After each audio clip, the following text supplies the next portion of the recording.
Moderator is Head of Insurance, United Nations Environmental Program. Over to you, Mr. Butch Bacani. Good afternoon to all of you. I hope you've had a good and sumptuous lunch and ready for an exciting session this afternoon. On the role of finance and aligning financial systems and the real economy towards a nature-positive transition.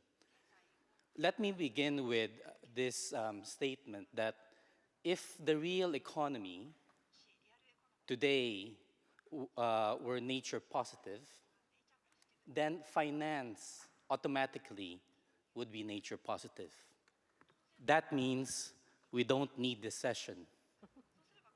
However, the reality is that the real economy is nature negative. So we're trying to understand how can the financial system that underpins the real economy can support that transition from nature negative to nature positive outcomes. This panel is quite different deliberately from other typical financial panels because we also want to embody in this panel on finance the whole of ecosystem and whole of society approach that was mentioned by speakers earlier this morning.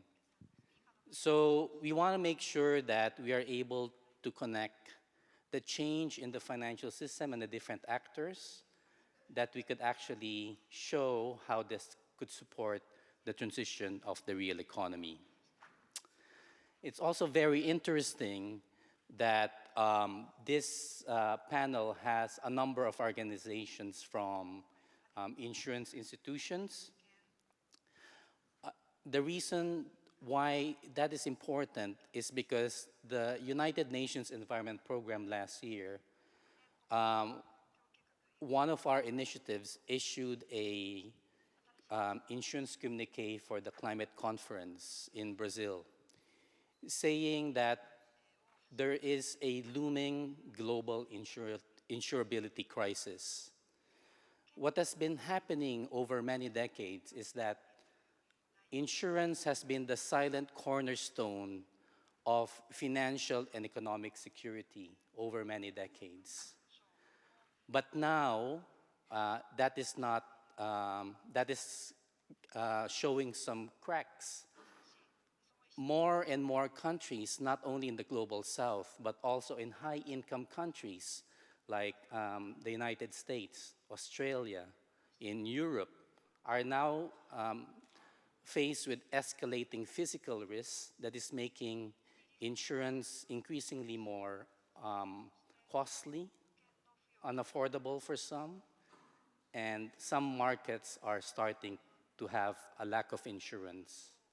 And if there's no insurance solutions, if there's a lack of insurability, if assets and projects are not insurable, they won't be bankable, they won't be investable. And that means the transition of the economy to nature positive would be undermined. So let me start by calling on Yukiko Sakai from Daiichi Life. It's rightfully Daiichi to start off the panel and to start with a financial institution's perspective.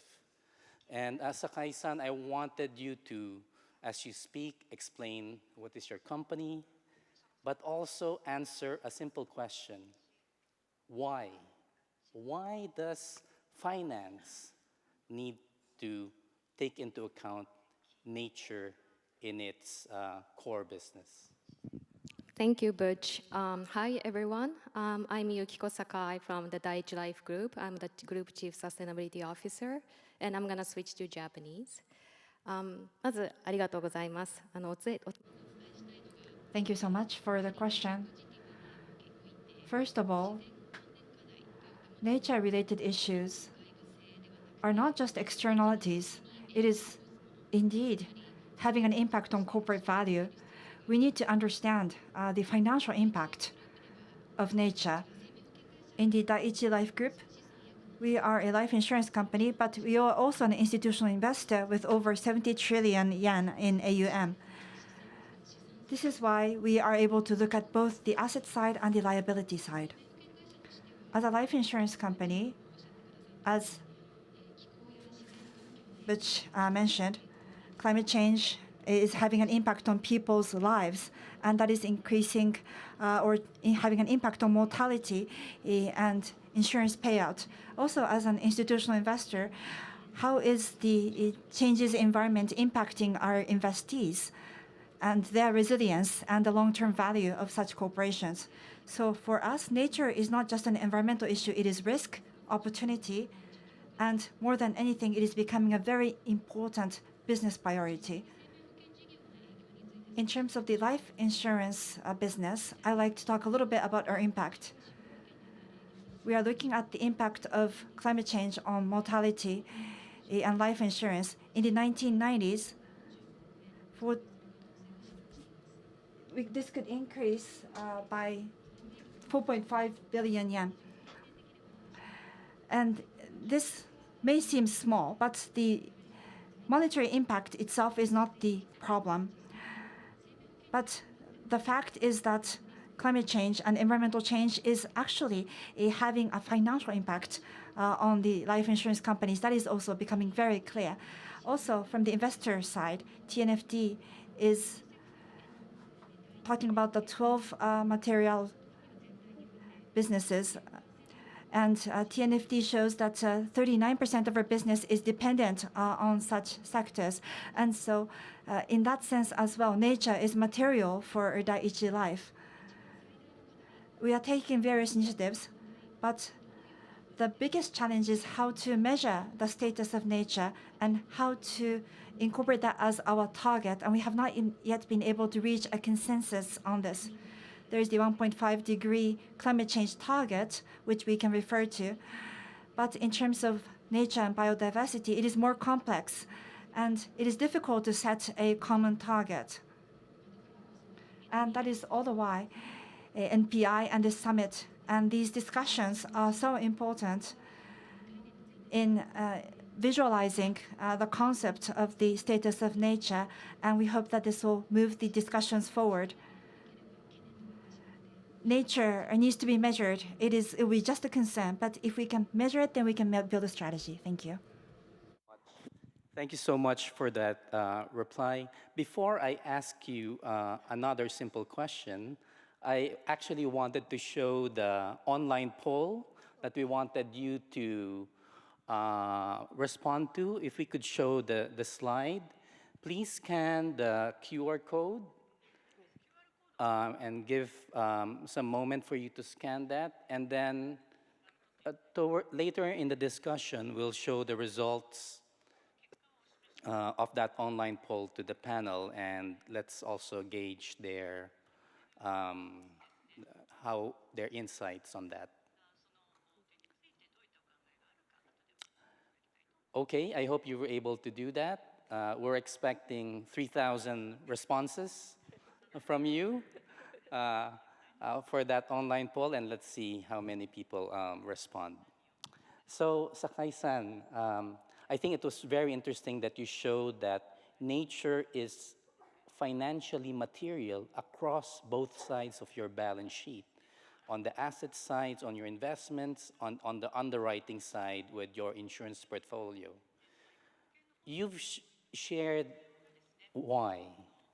Now I want you to be able to share how you're addressing nature-related dependencies, impacts, risks, and opportunities in your financial portfolio. Sure. 日本語で失礼します。Yes. So as an institutional investor, about nature, there are, broadly speaking, three categories of actions. One is impact, dependency, impact, and opportunities related to nature. They are incorporated into our decision-making of risk management and also judgment whether to invest or not. The second is to spend money for building resilience. UNEP IFI says that the necessary amount of investment for nature and climate is $700 billion just in Asia. To mobilize such finance, we need to make sure to incorporate the risks of nature into decision-making for investment. And the third is engagement with the investee companies. So based on the framework of TNFD at Daiichi Life, we analyze risks and opportunities of our investment and loan portfolio, and then we use that data for engagement with our investee companies. And then we make investment into biodiversity nature of Asia Development Bank, and also we also have investment into the agriculture fund that support water resource conservation. So we are promoting such investment and loans to address those social challenges, to create such flow of money and fund. So among those three levers, what's most important is the engagement part. Why? It's because through engagement, as a financial company, we can actually work on the real economy. More specifically, we have dialogue with investee companies to talk about how to deal with the nature-related challenges with appropriate governance. And then our investors need to have disclose information that's comparable. And we need to support companies so that they can come up with reliable transition plan. And then with all of these in mind, we have engagement with investee companies. And then when it comes to enhancing the engagement, we need to have indicators that can be shared between investors and investee companies. That would be very important. The state of nature, and we need to have consensus about the indicators, and that way we can compare different investee companies. And as a company, what kind of engagement is needed for what kind of company, that can be understood in a more concrete manner with such indicators. So among those companies that we engage with, the deep approach is being pursued by so many companies sixfold compared to 2 years ago.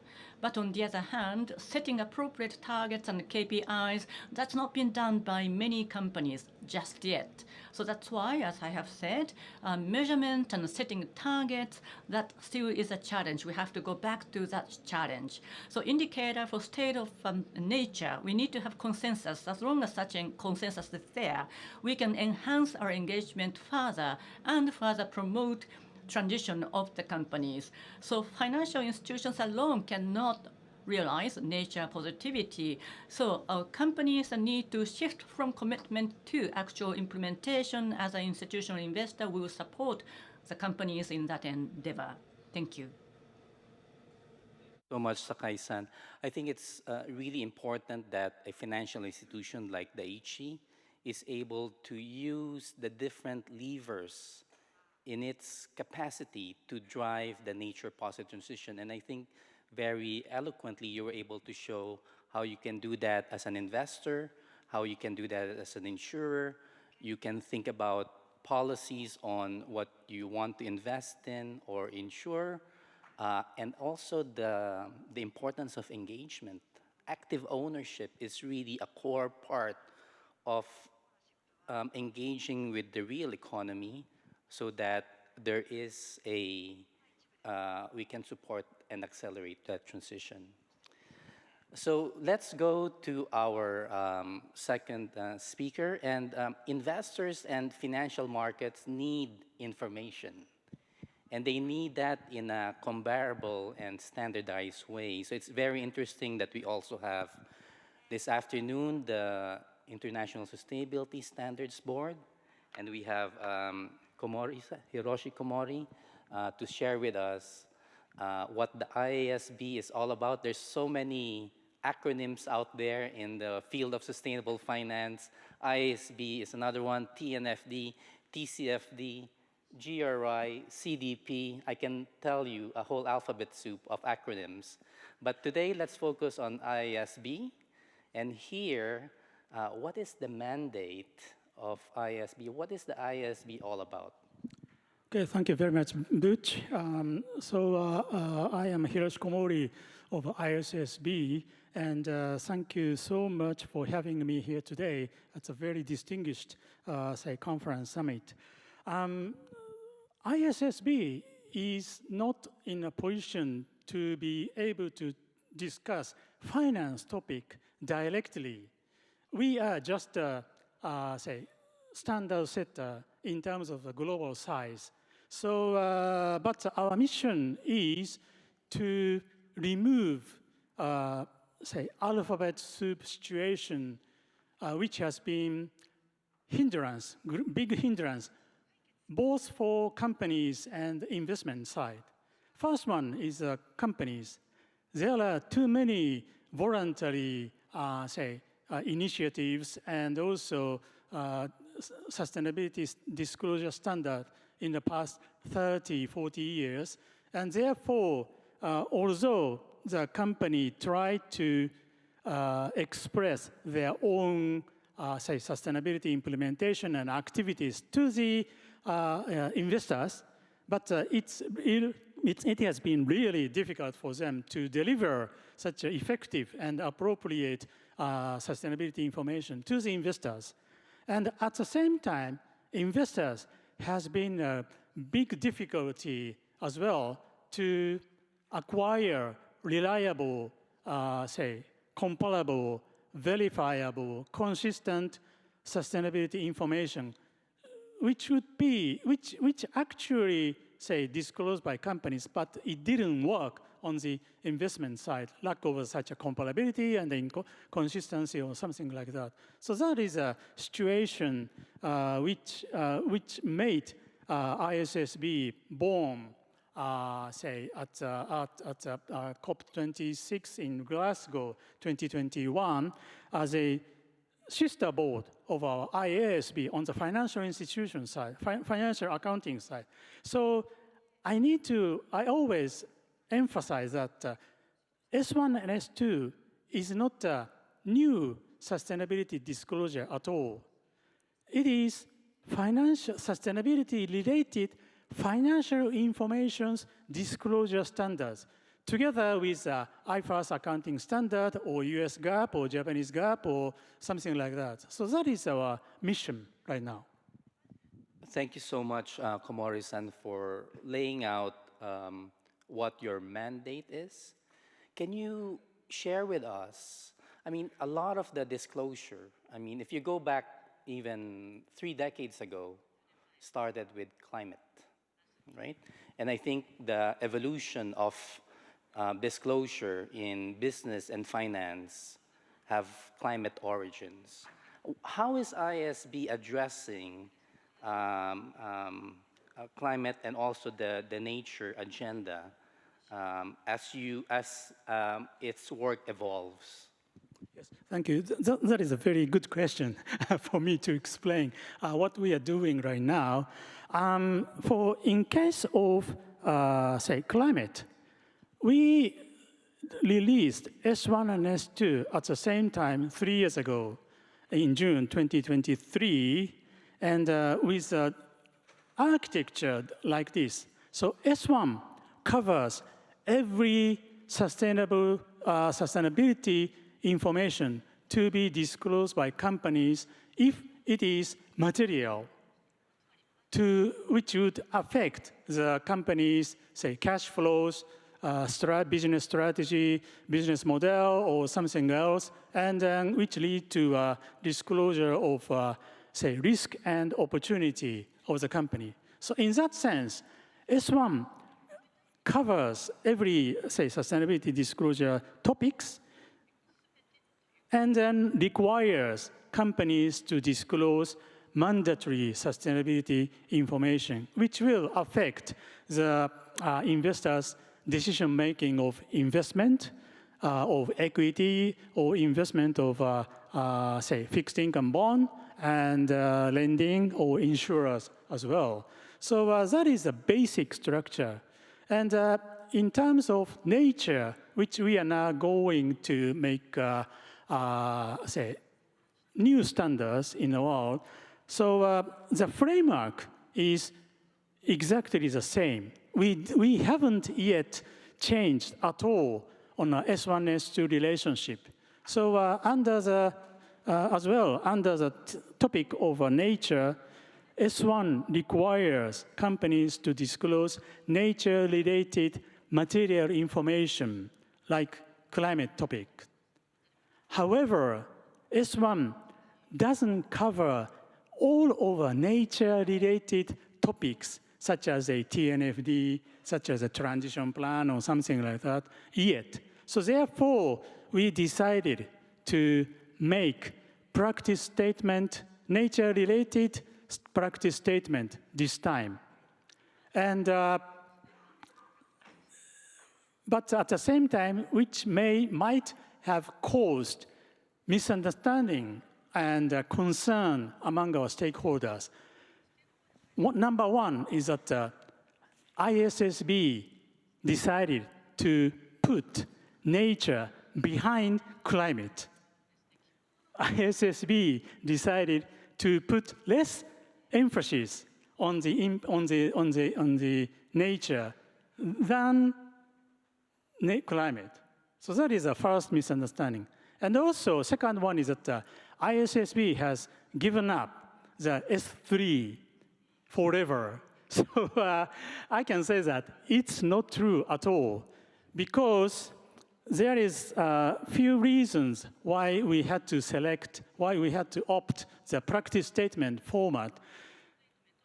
As of 1st of July this year, 44 jurisdictions have already adopted S1 and S2, also in other format as well.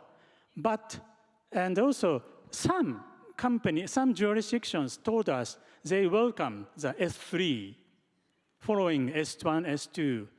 However, there were some countries, some jurisdictions, which showed us some kind of a concern, big concern. If we make S3 right now, there will be a big, say, barrier in those countries, because S1 and S2 has been already a big burden to the corporate already, and the jurisdiction as well. So therefore, we carefully consider whether this is the right timing and whether S3 would be an appropriate format of a standard. So therefore, after the long discussion on ISSB board meetings, we decided not to make standalone standard this time, at this moment, but to leave the possibility to make a standalone S3 in the future. We decided to use a flexible framework of a practice statement. That is a process of our decision making. And also, so therefore, even, say, practice statement is not, say, mandatory disclosure framework. S1 requires companies to disclose material, nature-related information around the world. But problem is that, so please understand that the practice statement is that just like a S2, without mandatory, say, element. So that is probably a simple understanding in our stakeholder we hope that our stakeholders understand as a facility. So therefore, whether we have a mandatory disclosure standard or non-mandatory disclosure standard, S1 keep living as a general requirement standard. So there is no worry at all among our stakeholders. And also, we decided to draw one, TNFD, which has been, say, for example, I'm proudly announced that Japan is a country with the highest number of adopters from the corporate side on the TNFD, and also TCFD in the past as well. So therefore, for the benefit of the jurisdiction like Japan or companies like Japanese companies, practice statement would be a flexible and convenient tool to make nature-related sustainability disclosures on a voluntary basis. So that is a very basic framework.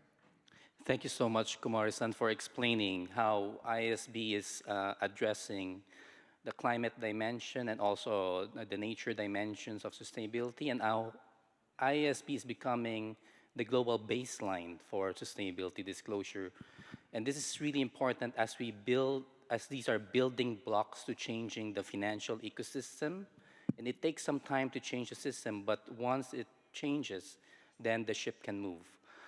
So from a large financial institutions to the global baseline on sustainability disclosure, let's go to the largest insurance market in the United States, California. If California were a country and an economy, it will be the 4th or 5th largest economy in the world. So it would be good to hear from the California Department of Insurance, Deborah Halberstadt, what the California Department of Insurance is doing to address this topic.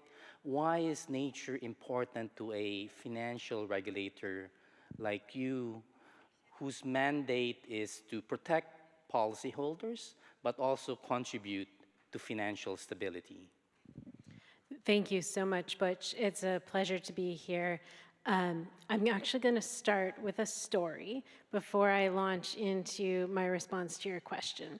So last week, I was traveling through Japan, and I found myself in Matsumoto, where there's a small walkway edged on one side by the Metoba River and on the other side by merchants. And this street is often referred to as Frog Street. So there are frog keychains and frog mugs and a frog shrine. And I was really curious, what is the story behind Frog Street in Matsumoto? It turns out that for centuries, frogs sang alongside the merchants, adding their music to the life of the street. And then about 50 years ago, a typhoon flooded the area and destroyed the street. The river became degraded and dirty, and the frogs left. The merchants suffered. Decades later, the merchants and members of the larger community came together to restore the river in order to provide a clean and pure habitat for the frogs. And now, Nawate Dori is a thriving riverside street with lots of merchants and lots of economic activity. So those humble frogs of Matsumoto can help us challenge the assumption that nature and economic stability are in opposition, in conflict. They can teach us that financial success is intertwined with nature.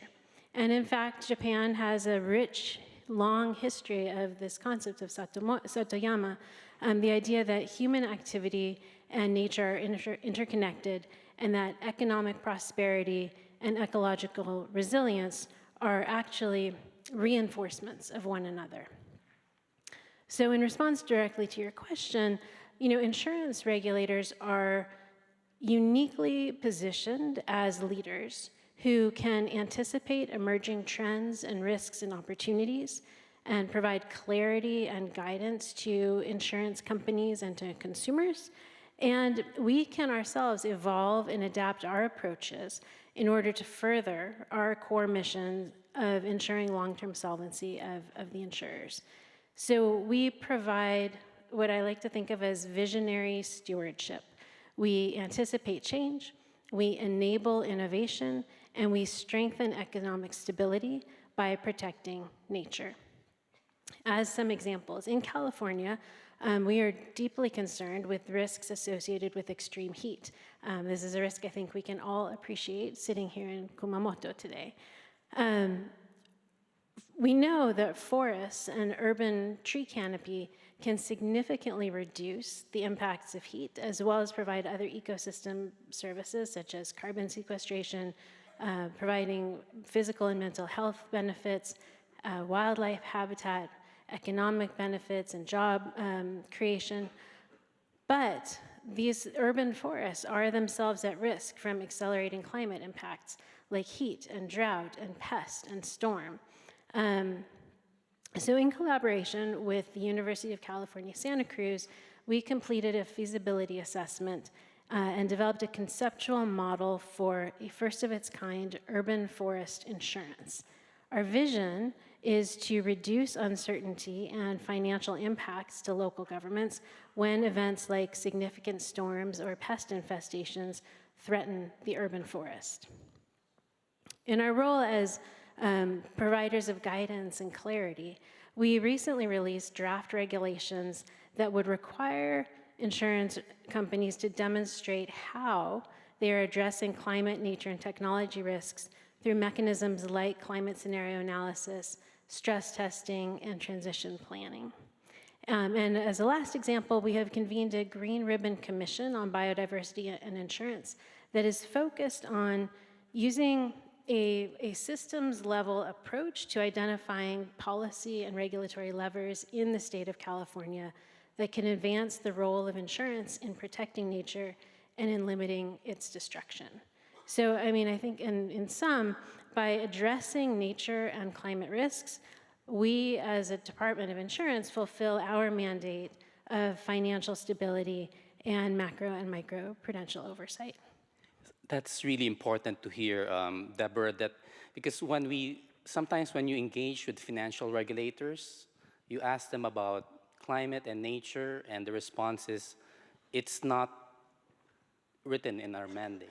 But what you're saying is that addressing climate and nature risks and opportunities will help you fulfill your mandate as a financial regulator, both in terms of the safety and soundness of financial institutions and insurers that you regulate and supervise, but also how you can contribute to financial stability in your jurisdiction. I also love your story about Frog Street. You are competing with Kumamon on how to promote Japan and nature-based solutions. So I think different castle cities. Yeah. Sorry. So we should have more of people like Deborah promoting, along with Kumamon, on promoting a lot of Japanese nature-based solutions across the world. Now let's bring it to reality, because all of the transition that we are doing in the financial system cannot simply be a paper transition, meaning it doesn't only have to be on the strategy or the business of financial institution. It has to drive real change in the real world, with real world impacts in the real economy. So we have here Isono-san from OG Holdings, the largest pulp and paper company, one of the largest in the world and the largest in Japan. They've also branched out to packaging. I saw one stat that you own over 600,000 hectares of forests, which is roughly 3 times the size of Tokyo, right? So there's a lot of assets that you have. So share with us what OG Holdings is all about, the nature positive transition, and how do you think financial institutions can support the nature positive strategies and practices that you are advocating for at OG Holdings? Well, thank you very much. Well, my name is Isono from OG, and has a explanation that one of the biggest pulp and paper and packaging company in Japan right now. And just want to touch, before going into the history of what OG is doing, is that we started our business 150 years ago by a person named Shibusawa Eiichi, quite famous right now with the 10,000 yen bill in Japan. His portrait is on the banknote. So, and he started the writing and printing and producing the newsprint paper, because that kind of a communication paper is needed for the growth of Japanese economy. And it continued more than 120 years or 30 years, that business. But about year 2005 or 6, the writing and printing newsprint paper demand has decreased. And in this about 20 years or so, the demand has shrunk more than 50%. So the main business is really right now decreasing. So what we were starting to do is to use the wood trees to make for example, bioethanol, or the trees can make into produce some kind of a plastic substitution material. So we can we can produce from the sustainable forest to the something which is now made from the petrochemical products. And so that business itself is quite a sustainable business, I think. But the other side is, we are also owning a lot of a forest, and we started to do the business 150 years ago using the used clothes to produce the paper. So from the beginning, we were doing some kind of a sustainable business.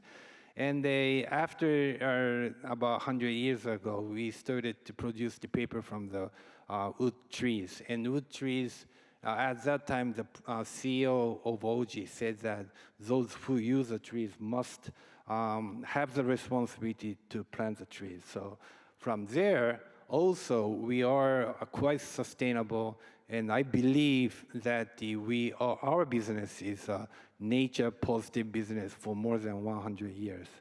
But the issue right now is that nobody is rewarding this. The nature seems to be a free asset or the free service.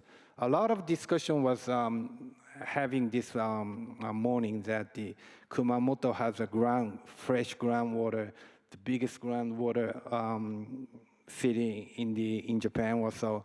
But who is making this kind of a groundwater is the forest. And in Japan, we own 180,000 hectares of land, which is similar to the size of Osaka Prefecture. And we are the biggest landowner as a private company in Japan. But those nature are not rewarded or valued. And this is the biggest issue that we are facing right now. How to value this nature? As the Yukiko-san was saying, that the state of the nature is how to measure the state of nature. And that's something relates to how to value the nature is the biggest thing. So we are right now working with several companies, not only in Japan, but also globally, for example, with the forest owners globally, so that we can find out how to measure the forest, and from there, how to value the forest. And if we can value the forest, I think a lot of financial institutions will come in to have some kind of money to restore the forest, or for the degraded forest to come back to the original forest land. So those are the things I think quite important right now. Thank you, Sono-san. I think you're really showing value is an important word. There is cultural value, there's financial value and economic value. And I think in many ways, what you're saying is that you're capturing all of that value in the way OG Holdings is operating. In fact, there is an initiative right now on putting nature on the balance sheet, which I really think progresses the discussion from assessing nature risks and opportunities to accounting for natural capital to putting it as an asset on the balance sheet of companies, right? This is probably very much in line with what OG is advocating for.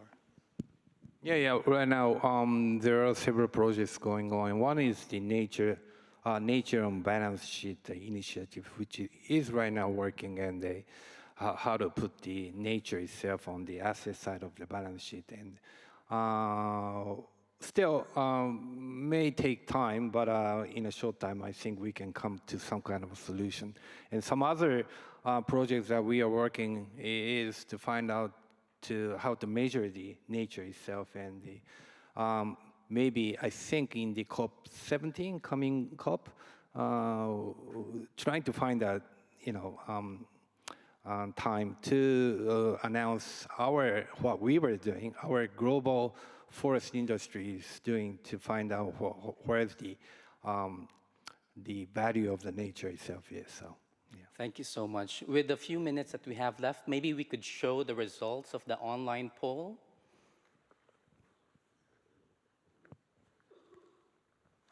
So, which mechanisms do you believe will be most effective in financing nature-positive transitions in key sectors? One is fiscal incentives for nature-positive impact practices. 2, penalties, taxes on nature-negative practices. 3, redirection of public subsidies. And then 4, civil society, public, and consumer pressure. We have less than 2 minutes left. We have to be like Shinkansen here, very fast, quick comments. Isono-san, very quick on your thoughts there. Well, I thought that the number D over there, some kind of pressure is the most important part, because as Malco was saying before this session, that in the COVID time, even in the COVID time, the money was flowing.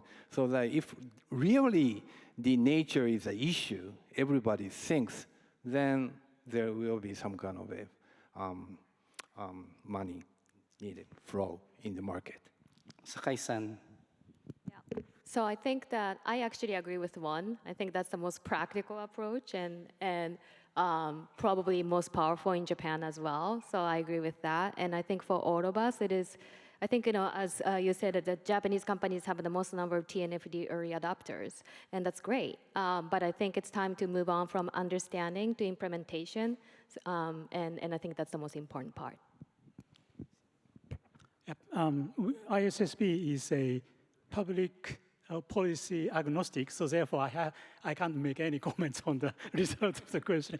But we are now going to release the exposure draft of a practice statement, nature, at the COP17 in Armenia in October. So we have been working very hard to do that. So we greatly appreciate your comment and your support going forward. Thank you very much. Deborah?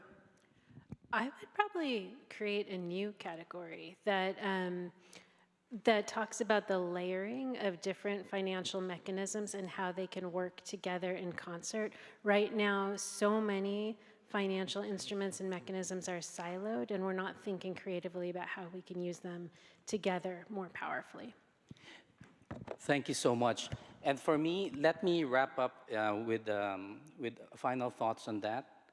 And hearing all of you and seeing all the votes there, I've been involved in sustainable finance for a good couple of decades already. For me, there is a similarity between climate finance and nature finance. The core problem in mobilizing nature private finance for the nature positive transition is that private finance will continue to be misaligned with the transition, so as long as nature remains to be a market failure in the real economy. This is because market failures mean that the economic incentives and the profit motive are misaligned with the nature positive transition. In fact, they are aligned against the transition. This is why we need to change those incentives, the public policy levers, the market-based levers that Deborah was saying, to change, to correct this market failure so that finance could flow into where it needs to go. Because ultimately, where finance goes, go nature positive outcomes or nature negative outcomes. And we need to orient it in the right direction. I have seen in this panel agency, the capacity of individuals, of companies and institutions and systems to make informed choices, to take deliberate action, and to shape outcomes. And I think this is a powerful message to all of you that agency is the antidote to climate and nature vulnerability. We can take action on this. This means that we need all of you and everyone on the panel to keep on pushing so that the world changes. The world doesn't change not simply because when things are easy or perfect, it changes when peoples and organizations continue to push when things are hard. So thank you so much to all of you, and thank you to our panelists for this session. Thank you very much. Please give the panelists another round of applause.